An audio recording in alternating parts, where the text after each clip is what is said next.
In the city of illusions, where fortunes are made and lost in the blink of an eye, one man had mastered the art of becoming anyone he needed to be. For 15 years, Dante Blackwood had never made a mistake, until 3 seconds of security footage revealed the deadly truth behind his perfect lies. What you're about to witness is the unraveling of the most sophisticated con artist Las Vegas has ever seen, and the single moment of human weakness that brought down an empire built on deception. The amber glow of Las Vegas never truly fades, but at 3:47 a.m. on a Tuesday morning, even the city of dreams feels hollow. High above the neon carnival, on the 42nd floor of the Meridian Tower, silence has replaced the usual hum of late-night revelry. In the sprawling penthouse suite that commands a panoramic view of the Strip, Victoria Sterling lies motionless on her imported Italian marble floor, her lifeless eyes reflecting the distant casino lights that continue their eternal dance below. The crime scene tells a story of calculated precision.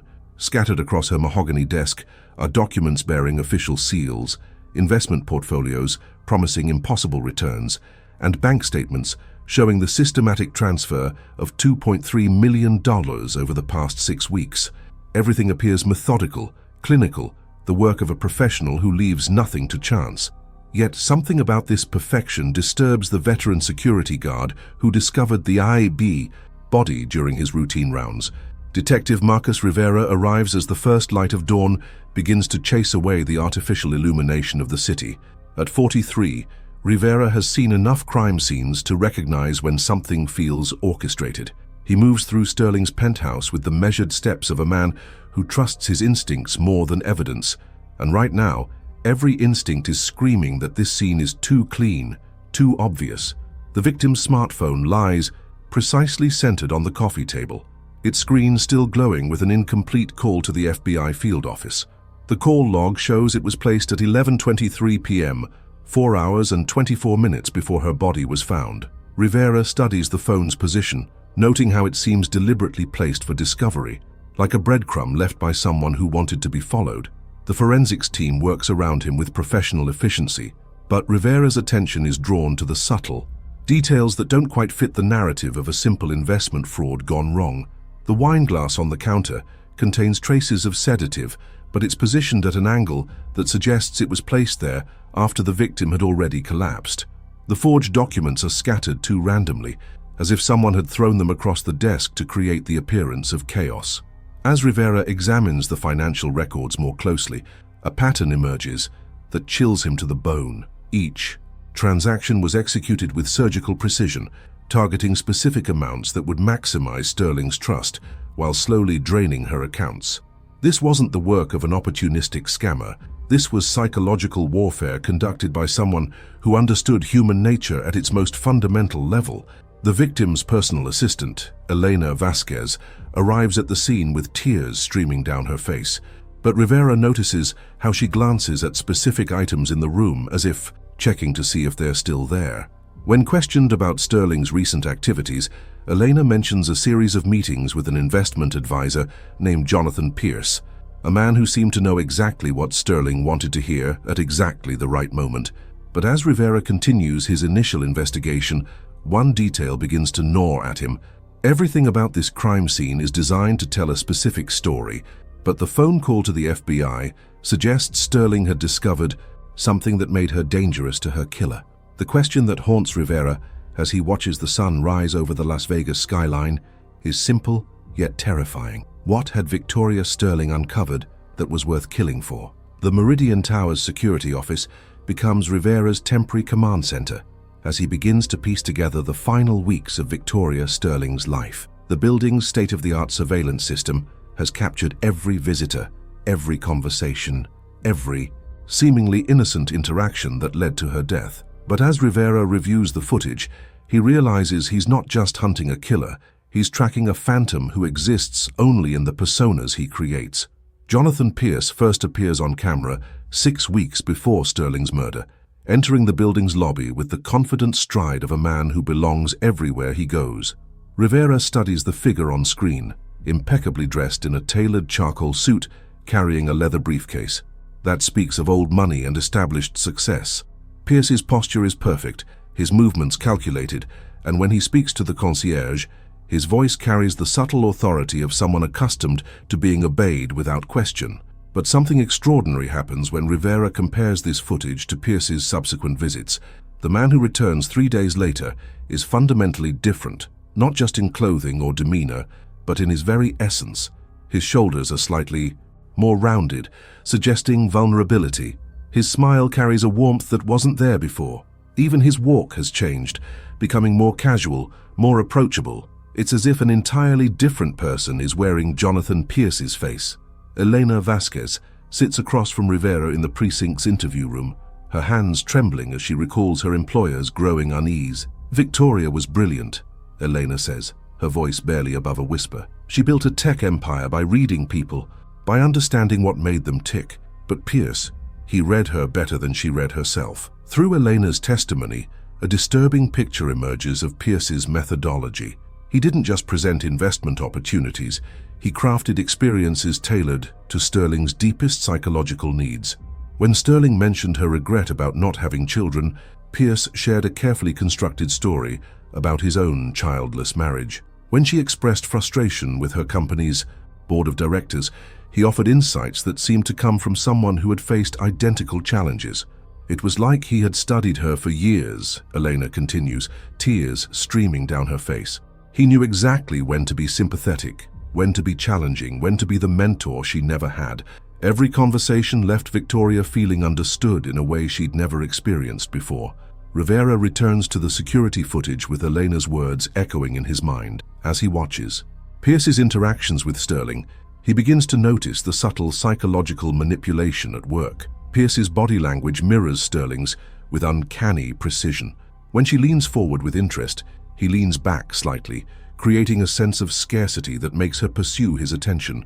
When she expresses doubt, he neither argues nor agrees, but instead asks questions that guide her toward the conclusions he wants her to reach. The breakthrough comes when Rivera discovers footage from a different camera angle that captures Pierce between his performances. In the 47 seconds between leaving Sterling's penthouse and entering the elevator, Pierce's entire demeanor shifts. His shoulders straighten, his expression becomes cold and analytical, and for a brief moment he stares directly into the security camera, with eyes that seem to hold a universe of calculated malice. Dr. Simon Cross arrives at the precinct that evening, summoned by Rivera's growing realization that this case requires expertise beyond traditional police work. Cross, a renowned criminal psychologist who has spent decades studying the minds of society's most dangerous predators, reviews the footage with the clinical detachment of a scientist examining a fascinating specimen. "What you're seeing," Cross explains as he pauses the video on Pierce's cold stare, "is a master craftsman at work. This man doesn't just assume different identities, he becomes them. Completely. The psychological discipline required to maintain such perfect deception is extraordinary. It suggests someone who has spent years, possibly decades, perfecting the art of human manipulation." Cross points to specific moments in the footage where Pierce's mask slips for microseconds, a brief tightening around his eyes when Sterling asks an unexpected question, a subtle shift in posture when she mentions contacting her attorney. These micro-expressions reveal the predator beneath the persona, Cross continues, but more importantly they show us that even masters make mistakes when they're under pressure. As the night deepens and the investigation intensifies, Rivera begins to understand that Victoria Sterling hadn't just been murdered. She had been psychologically dissected by someone who treated human beings like puzzles to be solved. The question that now haunts him is whether they're hunting a con artist who killed to protect his secrets, or a killer who uses con artistry to select and isolate his victims.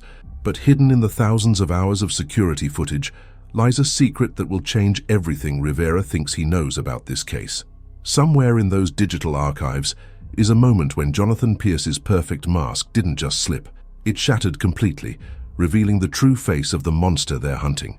Dr. Simon Cross's office overlooks the bustling streets of downtown Las Vegas, but his attention is focused entirely on the psychological puzzle spread across his desk. Crime scene photos, personality assessments, and behavioral analysis reports create a map of the human psyche that reveals the disturbing sophistication of their suspect. Cross has spent 30 years studying criminal minds, But the case of Jonathan Pierce presents a level of psychological complexity that both fascinates and terrifies him. Traditional con artists operate on instinct and charm, Cross explains to Rivera as they examine the evidence together.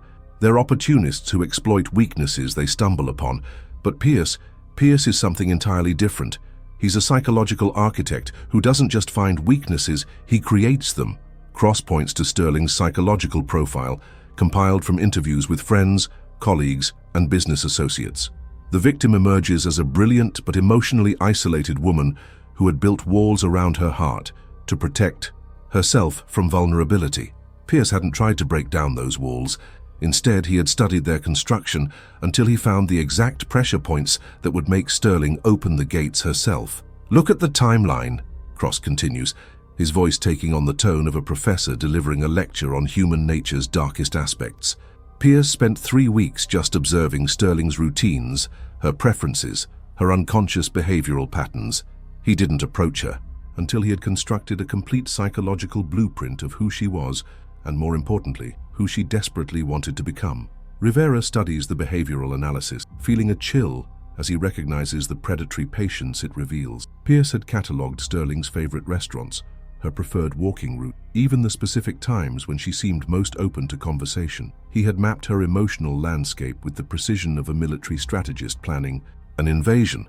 But Cross's most disturbing discovery comes from analyzing the security footage using advanced behavioral analysis software. "Watch this," he says, highlighting a specific moment where Pierce is speaking with Sterling in her penthouse. "See how his micro-expressions change? His pupils dilate, his breathing becomes shallow, his facial muscles tense in ways that suggest genuine emotional arousal." Rivera leans closer to the screen, not understanding the significance until Cross explains the chilling implication. Pierce isn't just pretending to feel connected to Sterling. In these moments, he actually does feel something. The psychological discipline required to manufacture genuine emotion on command suggests a level of mental compartmentalization that borders on multiple personality disorder. Cross pauses the video and points to Pierce's eyes. But look what happens next. The moment Sterling turns away, his expression becomes completely neutral. It's as if someone flipped a switch, turning off his humanity like a piece of equipment. This man has trained himself to experience and discard emotions at will. The psychological profile that emerges paints a picture of a predator who operates on an entirely different level than typical criminals. Pierce doesn't just manipulate people, he becomes whatever they need him to be with such psychological authenticity that even he believes the performance while he's giving it. This ability to manufacture genuine emotion makes him virtually undetectable to normal social defenses. The question, Cross says, his voice dropping to a whisper, is what happens when someone like Pierce encounters a situation he can't control through manipulation. Based on his psychological profile, I would expect him to experience something close to a psychotic break. His entire identity is built on the ability to control others through deception. Take that away, and you're left with Cross. Trails off, but Rivera understands the implication. They're not just hunting a con artist, they're tracking a psychological predator whose entire sense of self depends on his ability to manipulate others. If Sterling had truly discovered his secret, Pierce wouldn't have just killed to protect his operation, he would have killed to protect his sanity.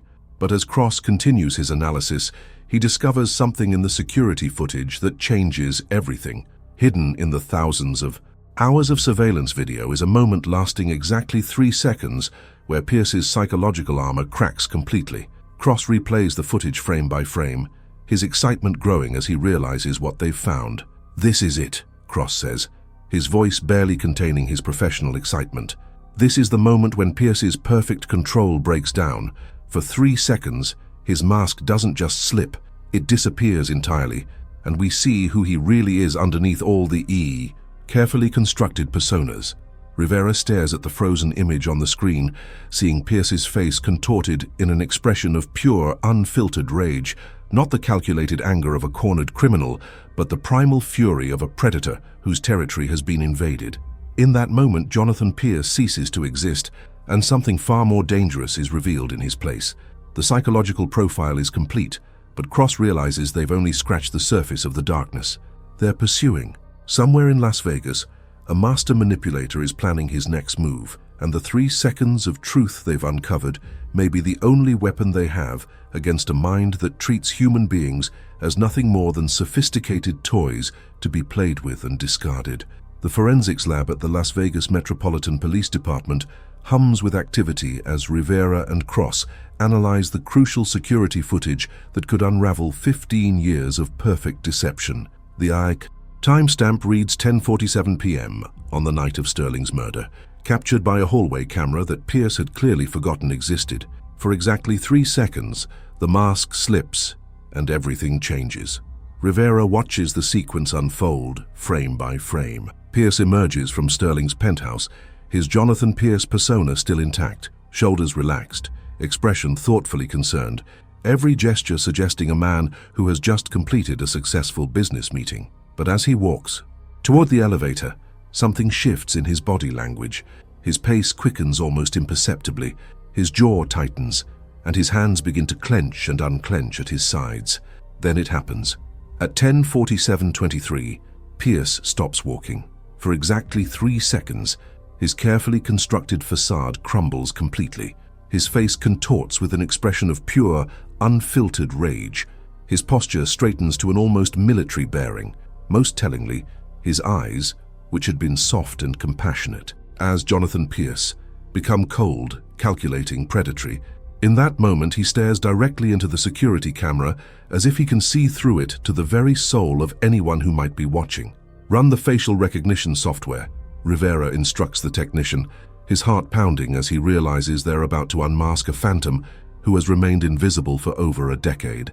The computer processes the image with mechanical precision, comparing the true face revealed in those 3 seconds against every database available to law enforcement. After what feels like an eternity, the screen fills with matches. The man they've been calling Jonathan Pierce has been David Morrison, Marcus Wright, Alexander Kane, and dozens of other identities across multiple states and countries. But the name that appears at the top of the list sends a chill through everyone in the room. Dante Blackwood, age 47, last known address, unknown, suspected in connection with 37 major fraud cases across 15 years, with estimated victim losses exceeding $50 million. No photographs on file, no fingerprints, no DNA. Until now, Dante Blackwood had been nothing more than a ghost story whispered among law enforcement agencies. Cross studies the psychological evaluation attached to Blackwood's file, his professional composure cracking as he realizes the scope of what they're dealing with. "This man isn't just a con artist," he says, his voice barely above a whisper. "He's a psychological terrorist who has been perfecting his craft for decades. Each identity he assumes becomes more sophisticated, more psychologically complex." Rivera examines the case files linked to Blackwood's previous identities, recognizing a pattern that makes his blood run cold. Every few years, Blackwood would surface in a new city, assume a new identity, and begin targeting wealthy, isolated individuals with surgical precision. But according to the files, most of his victims had never reported being conned. They had simply died under mysterious circumstances, after transferring large sums of money to investment schemes that evaporated upon investigation. He's not just stealing money, Rivera realizes, the full horror of the situation becoming clear. He's been committing murder for profit for over 15 years, and he's been so good at it that most jurisdictions classified the deaths as accidents or suicides. The breakthrough comes when Rivera cross-references Sterling's case with similar deaths in other cities. A pattern emerges that speaks to Blackwood's evolving methodology. Wealthy individuals with few close relationships found dead after making large financial transfers to sophisticated investment schemes, with evidence suggesting they had discovered something suspicious about their financial advisor shortly before their deaths. Cross points to a detail in Sterling's case file that suddenly takes on new significance. The phone call to the FBI wasn't just Sterling trying to report a crime. It was her attempt to warn them about a serial killer who uses psychological manipulation to isolate and murder his victims. But as they delve deeper into the evidence, a more disturbing picture emerges. Sterling hadn't just discovered that Jonathan Pierce was a fraud, she had uncovered evidence that Blackwood had been operating an entire network of false identities, each one targeting different demographic groups across multiple states. The $2.3 million she had lost was just one thread in a web of deception that had been claiming victims for over a decade. Rivera studies the security footage one more time, focusing on those crucial 3 seconds when Blackwood's mask had slipped. But now he notices something that changes everything. Blackwood isn't just looking at the camera, he's looking directly into it, as if he knows exactly where it is and exactly who will be watching the footage. "This wasn't a mistake," Rivera says, his voice filled with dawning horror. "He knew the camera was there. He wanted us to see his real face." Cross nods grimly, understanding the psychological implications immediately. "Blackwood has reached the point where the game is more important than the money. He's challenging us to catch him, but he's doing it on his terms, according to his rules." As the investigation team works through the night, analyzing every frame of footage and every piece of evidence, they begin to understand that Victoria Sterling's murder wasn't just about protecting Blackwood's secrets. It was the opening move in a new game, one where the stakes are higher than money or freedom. Somewhere in the neon wilderness of Las Vegas, a master manipulator is preparing for the ultimate psychological confrontation, and those 3 seconds of truth may have been his way of sending an invitation to play. The hunt for Dante Blackwood is about to become something far more dangerous than a criminal investigation. It's about to become a battle for the very nature of truth itself. The war room at the Las Vegas Metropolitan Police Department buzzes with activity as Rivera's investigation team works around the clock to map the full extent of Dante Blackwood's operations. What began as a single murder case has exploded into a multi-jurisdictional manhunt spanning 15 years and dozens of identities. The wall is covered with photographs, case files, and connecting strings that form a web of deception so complex it resembles a masterwork of criminal psychology. Elena Vasquez sits in the interview room, no longer the grieving assistant, but a key witness whose testimony is about to crack the case wide open. Under gentle but persistent questioning, she reveals that Victoria Sterling had been conducting her own investigation into Jonathan Pierce for weeks before her death, using resources that most people could never access. Victoria was paranoid about business partners after her divorce, Elena explains, her voice steadier now that she's decided to tell the complete truth. She hired private investigators to background check everyone she met.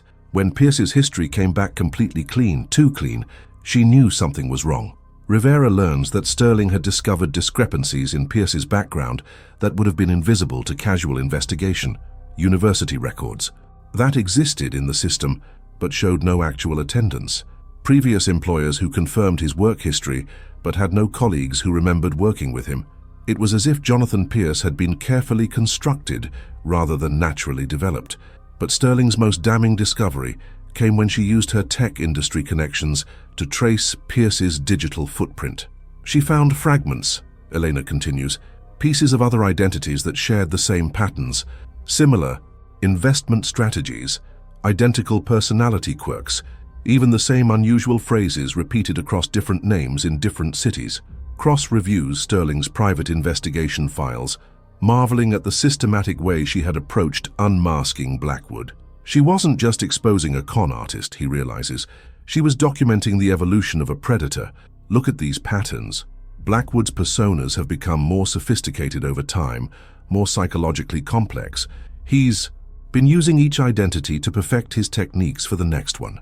The investigation takes a darker turn when Rivera connects Sterling's case to similar murders in Phoenix, Denver, and Seattle.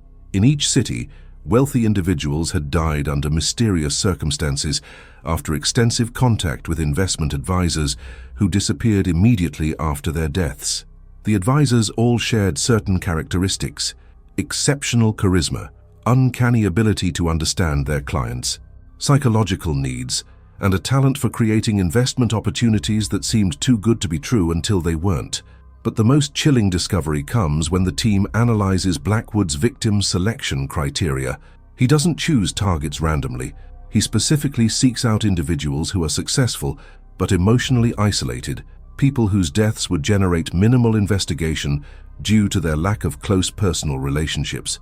It's a predatory strategy that demonstrates not just criminal sophistication, but a profound understanding of human psychology and police procedure.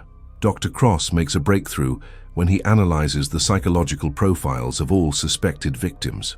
Blackwood isn't just killing for money. he explains to the assembled task force. He's conducting psychological experiments on human nature itself. Each victim represents a different test of his ability to manipulate and control. Sterling was his most ambitious target, yet a brilliant, successful woman who should have been impossible to fool. The investigation reveals that Blackwood had spent months studying Sterling before making contact, learning not just her financial situation, but her deepest emotional vulnerabilities. He had observed her failed marriage, her struggles with loneliness despite professional success, her desperate desire for genuine connection. The Jonathan Pierce persona had been custom designed to fill the exact emotional void in Sterling's life. But Elena provides the key insight that finally explains why Sterling had to die. Victoria didn't just discover that Pierce was a fraud, she says, her voice dropping to a whisper. She found evidence that some of his previous identities were still active. She realized he wasn't working alone. Rivera's blood runs cold as the implication becomes clear. Blackwood hasn't just been assuming different identities sequentially, he's been maintaining multiple personas, simultaneously operating an entire network of false identities that allows him to target victims across the country without detection. The scope of his operation is staggering. Dozens of active cons, hundreds of potential victims, millions of dollars in stolen assets.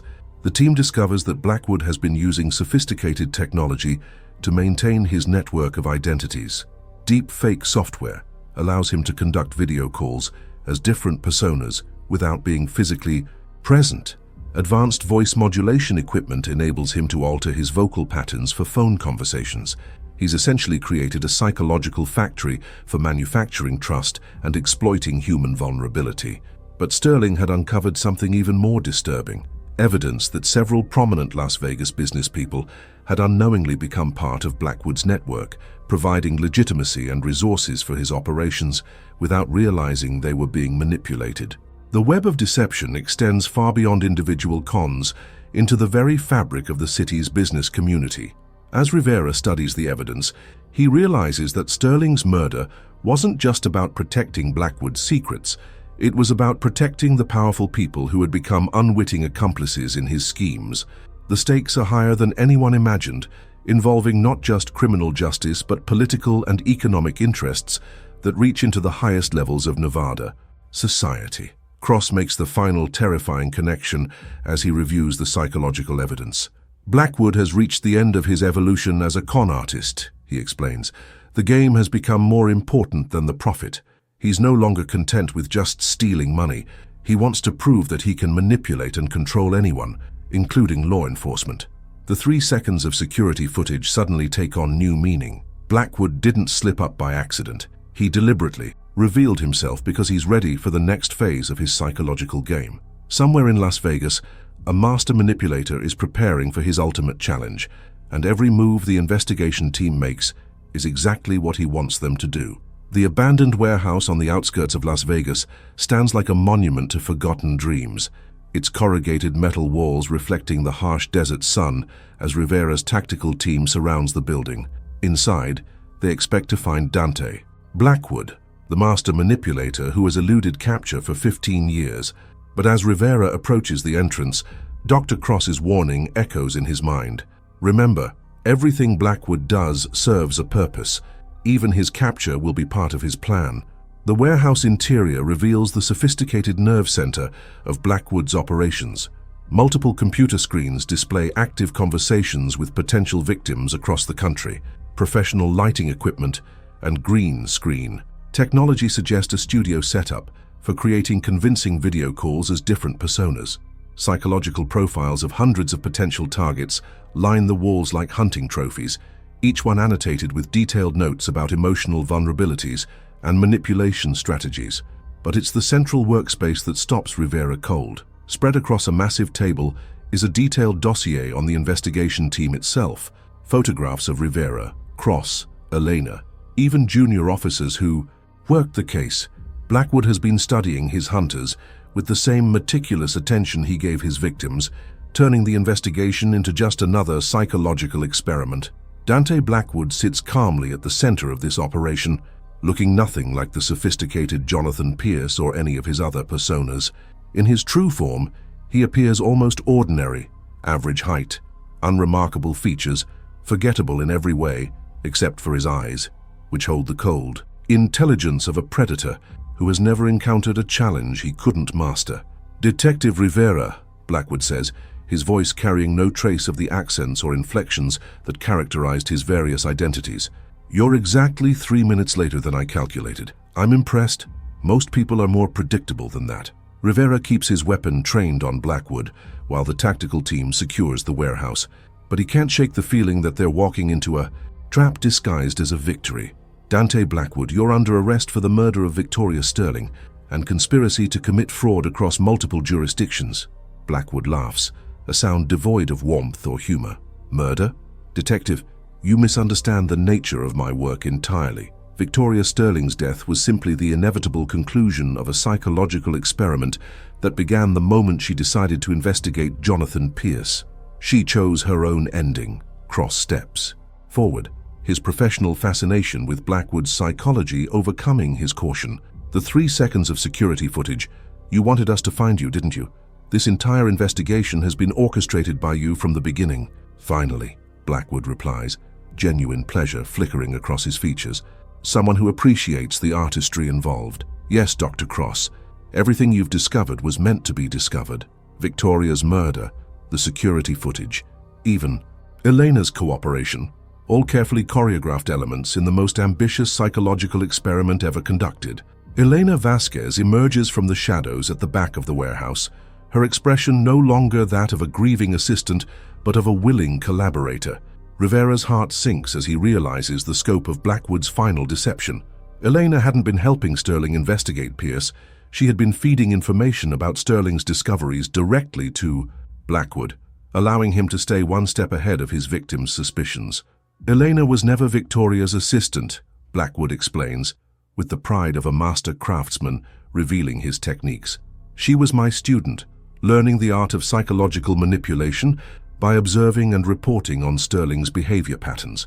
Every conversation, every moment of doubt, every flash of suspicion, I knew about it before Sterling herself fully understood what she was feeling." But Cross notices something in Elena's expression that suggests the psychological web is even more complex than it appears. "You didn't just use Elena to spy on Sterling," he realizes. "You used Sterling's investigation to manipulate Elena. She thought she was learning how to become a con artist, but she was actually being groomed to become your next victim." The revelation hits Elena like a physical blow. Her face goes pale as she understands that her collaboration with Blackwood hadn't made her his partner. It had made her his most intimate victim. Every lesson in manipulation had been a form of psychological conditioning. Every shared secret had been a chain binding her more tightly to his control. "The beautiful irony," Blackwood continues, seemingly oblivious to Elena's growing horror, "is that Sterling's death wasn't about protecting my operation. It was about completing Elena's psychological transformation. By making her complicit in murder, I ensured her absolute loyalty. She can never leave me now because she can never escape what we did together." Rivera sees his chance as Blackwood becomes lost in explaining his psychological masterpiece. But as he moves to make the arrest, Blackwood holds up a hand with casual authority that stops everyone in their tracks. "Before you take me into custody, Detective, you should know that this warehouse contains enough evidence to expose a network of corruption that reaches into the highest levels of Nevada's government and business community. Judges, politicians, casino executives, all of them unknowing participants in schemes they never realized they were part of. Arresting me will trigger the automatic release of that information, destroying careers and lives across this city." Cross realizes the final layer of Blackwood's psychological trap. Even in defeat, he's positioned himself as indispensable, holding the city's power structure hostage to his silence. "You're not just a con artist," Cross says with dawning admiration and revulsion. "You're a psychological terrorist who's been conducting a decades-long experiment on the nature of power, trust, and human weakness." As Rivera places Blackwood in handcuffs, the master manipulator offers one final revelation that chills everyone present. The 3 seconds of security footage weren't an accident, and they weren't intentional. They were a test, a measure of how long it would take you to find me once I wanted to be found. The fact that it took you exactly as long as I calculated proves that human behavior, even at the highest levels of law enforcement, follows predictable patterns. Blackwood pauses, his cold eyes meeting Rivera's with disturbing intensity. The real question, detective, is whether you're arresting me or whether I'm allowing myself to be arrested. After all, what better place to study human psychology than from inside the criminal justice system itself? As the tactical team leads Blackwood away, Cross stares at the warehouse full of evidence, realizing that they may have won the battle but lost a war they never knew they were fighting. Somewhere in the desert heat of Las Vegas, the greatest psychological predator of the modern era has just begun his most ambitious experiment yet, and his laboratory will be the prison system itself.